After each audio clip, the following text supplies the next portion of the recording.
Well, I've been asked also, another question is, what is my thoughts on living in Kenya? Kenya is a fantastic place to live in. It's beautiful, people are great. Is it dangerous? Well, not really. No more dangerous than living in Sydney or America. We have the same kind of challenges.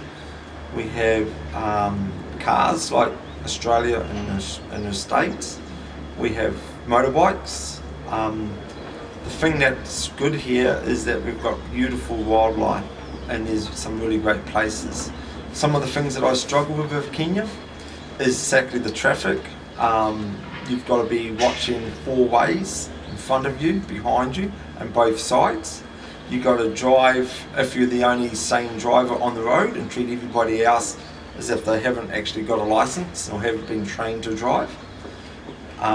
Even when I'm on my motorbike, it's actually even more dangerous. I've had some close calls, and I had some close calls. Just like the other day, a car pulled up in front of you, you see it happening, so you slow down as quick as possible, but sometimes it's not slow enough. Kenya is not a hard place to live in. This is what I tell people. Kenya is not a hard place, it's just complicated. And when I mean by complicated, it's just that you can't go out and do a whole heap of jobs on one day. If you want to go to the bank and you want to go into the places where you buy all the industrial stuff, you won't be able to do it in a day. You just got to allow yourself 3 days to do 3 things, and you've got to be happy with that. The frustration that I have at times is exactly when you're busy and you want to get things done straight away, and you know that if you go to the supermarket it's going to take you an hour where it should really only take you 10 minutes because you've only got a loaf of bread and a bottle of milk. But because the checkouts operate a lot slower pace than what I'm used to, you seem to be standing in that patience line. So Kenya is a nice place.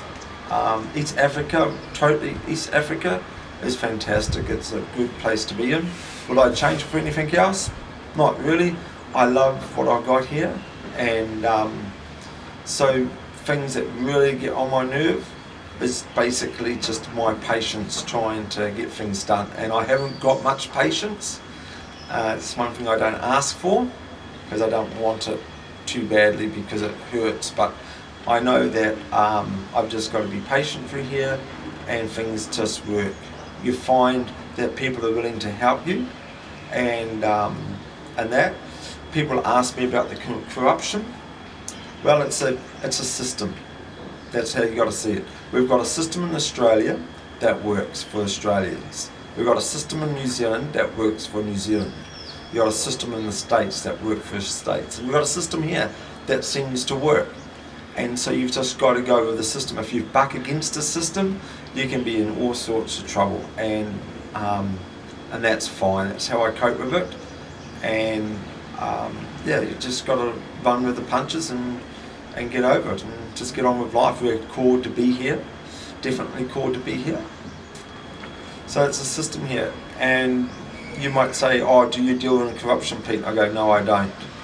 I don't deal in corruption. I hate it. I hate what it does. It takes the money from people and put it in the wrong places. And so I don't deal in it. I work around it.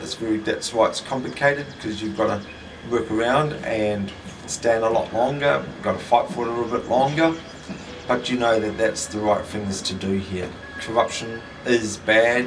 It does damage people's lives, and it can cripple a country, and that's very sad.